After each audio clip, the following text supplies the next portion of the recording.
మీరు చూస్తున్న వి న్యూస్. నా పేరు విజయ్. Big breaking. రాష్ట్రంలో కొత్త పథకం.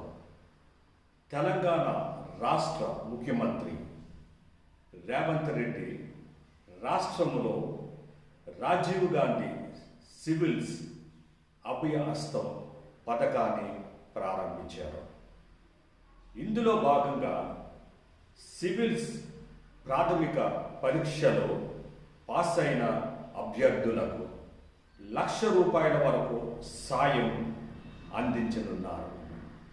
ఈ పథకం ప్రారంభోత్సవంలో భాగంగా సచివాలయంలో సివిల్స్ అభ్యర్థులతో సీఎం రేవంత్ రెడ్డి ముఖాముఖి సంభాషించారు. చూస్తూనే ఉండండి వి న్యూస్ ప్రజాపక్షం.